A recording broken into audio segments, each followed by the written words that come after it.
प्रदेश में लोकसभा चुनाव की तैयारियां जोरों पर है। ऐसे में जब राजनीतिक दल चुनाव में प्रत्याशियों के नाम तय कर रहे हैं, तो इसी बीच कांग्रेस प्रदेश अध्यक्ष प्रतिभा सिंह ने चुनाव लड़ने से साफ इनकार कर दिया है। इसके पीछे उन्होंने प्रदेश में पार्टी कार्यकर्ताओं में बड़ी निराशा को मुख्य वजह बताया है। प्रतिभा सिंह ने कहा कि प्रदेश में पार्टी की स्थिति मजबूत नहीं है। केवल पार्टी फंड के भरोसे चुनाव नहीं जीता जा सकता।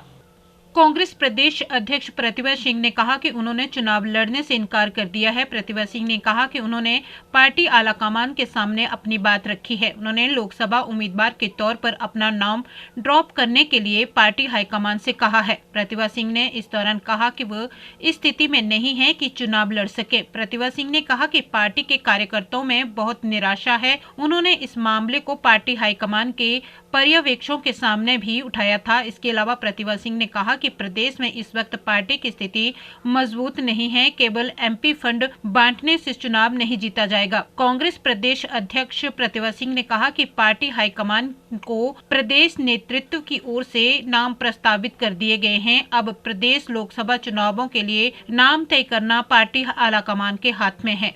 वहीं दिल्ली दौरे को लेकर कांग्रेस प्रदेश अध्यक्ष प्रतिभा सिंह ने कहा कि दिल्ली में सीईओ की बैठक हुई, उसमें प्रत्याशियों के नाम पर चर्चा हुई। उन्होंने कहा कि बैठक में केंद्रीय पार्टी नेतृत्व के साथ हिमाचल के मुख्यमंत्री, उप मुख्यमंत्री और पार्टी पदाधिकारी मौजूद रहे। प्रतिभा सिंह ने कहा कि प्रदेश नेतृत्व की ओर से संभावित उम्मीदवारों की सूची शॉर्टलिस्ट करने के बाद पार्टी आलाकमान को दे दी गई है। अब पार्टी हाईकमान फाइनल नाम तय करेगी। उन्होंने कहा कि मुख्यमंत्री ने कहा है कि प्रदेश में चुनाव आखिरी चरण में है, ऐसे में उन्हें थोड़ा और वक्त दिया जाना चाहिए। पार्टी हाईकमान तमाम सर्वे और विचार विमर्श के बाद प्रदेश की चारों लोकसभा सीटों पर नाम तय करेगी। डिस्कस हुआ था जिसमें माननीय मुख्यमंत्री जी भी उपस्थित थे, उप मुख्यमंत्री भी थे और जो हमारे प्रभारी है उनके साथ बैठक हुई।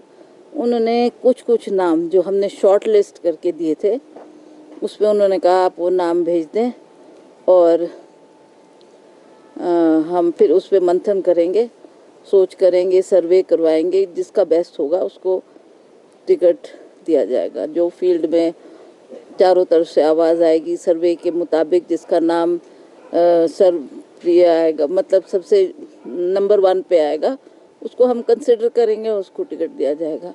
तो उस पर मुख्यमंत्री जी ने भी कहा कि कुछ टाइम दो, अभी हमारा इलेक्शन लास्ट फेज़ में है, हमारे पास टाइम है, हम थोड़ा इस पे मंथन कर ले, फिर टिकट्स डिसाइड करेंगे। ऐसे माननीय मुख्यमंत्री जी ने ये कहा कि मुझे थोड़ा आपने हालात को देखते हुए जो ये अभी परिस्थिति पैदा हुई है उसमें क्या उभर कर आता है, किसको हम तय करेंगे, फिर मैं बताऊंगा आपको शीघ्र ही, और फिर हमने टिकट्स को बाद में उसके बाद डिक्लेयर करना है। मंडी से नहीं, मैंने तो इनकार कर दिया है, मैं इस स्थिति में नहीं हूँ। मैंने सिर्फ एक एमपी फंड बांटने से कोई इलेक्शन नहीं जीता जा सकता। हमारा वर्कर थोड़ा निराश बैठा है, जिसको मैं चाहती थी अगर टाइमली हम उनको थोड़ा रिस्पॉन्सिबिलिटी दे देते, कुछ उनको महत्व देते, तो वो लोग भी सब फील्ड में निकलते। आज मुझे कोई भी वर्कर ऐसा सक्रिय नज़र नहीं आ रहा है जो पार्टी का काम करेगा। और आप जानते हैं कि हम लोग इन्हीं के सिर पर इलेक्शन जीतते हैं और ये कार्य हमारे अहम रोल प्ले करते हैं कार्यकर्ता। तो इसलिए मैंने बार बार प्रेस कॉन्फ्रेंस के माध्यम से भी और प्रेस के माध्यम से भी ये बात सरकार तक पहुंचाई थी कि इनको महत्व देना बहुत ज़रूरी है, तभी हम सशक्त हो सकते हैं, तभी हम उस कंडीशन में होंगे जब हम इलेक्शन फाइट कर सकते हैं। तो मैंने काफ़ी विस्तृत दौरा हर क्षेत्र का किया है, लगातार मैं फील्ड में ही रही हूँ, पर मुझे जो हालात दिख रहे हैं उसके मुताबिक मुझे ऐसा नहीं लगता कि हम इसमें ज़्यादा सफलता हासिल कर पाएंगे। तो मैंने ये डिसाइड किया है कि मैंने अपना नाम विड्रॉ कर लिया। मैंने उनको बता दिया कि मैं इलेक्शन नहीं लड़ूंगी और आप जिस मर्जी को ठीक समझे उसको उतारें फील्ड में, हम उनके लिए काम करेंगे। प्रदेश अध्यक्ष होने के नाते आपका क्या रोल रहने वाला है लोकसभा चुनावों में? देखिए, जो ये हमारे बाई इलेक्शन की बात हो रही है उस पर भी बहुत इम्पोर्टेंस हमको देनी पड़ेगी। सरकार को बचाने के लिए रात दिन मेहनत करनी पड़ेगी, काम करना पड़ेगा उनको जिताने का कर्तव्य भी हमारा है, तो उनके लिए भी हमें फील्ड में जाकर काम करना होगा। तो ये रिस्पॉन्सिबिलिटी अगर मैं मंडी में ही सीमित रही तो और क्षेत्रों में नहीं जा पाऊंगी। तो पार्टी अध्यक्ष होने के नाते मैंने कहा आप जिम्मेवारी दें, मैं इसके लिए भी तैयार हूँ, मैं जाऊंगी और जो हमारे बाई इलेक्शन होने उन कैंडिडेट्स को जिताने के लिए हम लोग रात दिन मेहनत करेंगे और उनको जिताकर अवश्य विधानसभा पहुंचाएंगे।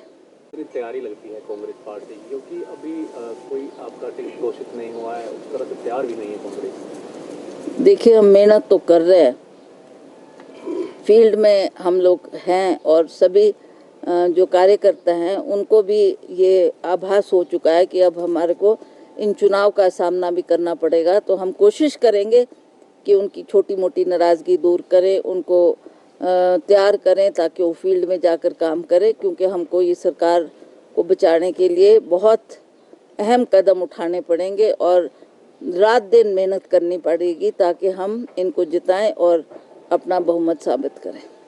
विपक्ष के नेता कह रहे हैं कि जो 1500 की गारंटी दी थी उसको जिस तरह से पूरा किया गया है, ये आदर्श आचार संहिता का उल्लंघन है, आप क्या कहेंगे इसको? नहीं, ये अभी नहीं, ये तो हमने बहुत पहले आचार संहिता लगने से पहले माननीय मुख्यमंत्री लाहौल स्पीति गए थे, वहाँ पर इन्होंने इसकी घोषणा की है और हमने कहा कि अभी तो 4 साल का समय हमारे पास है, हम धीरे धीरे उसको और क्षेत्र में भी देंगे और जो भी हमारी महिलाओं को हमारा प्रॉमिस है उसको हम फुलफिल करेंगे।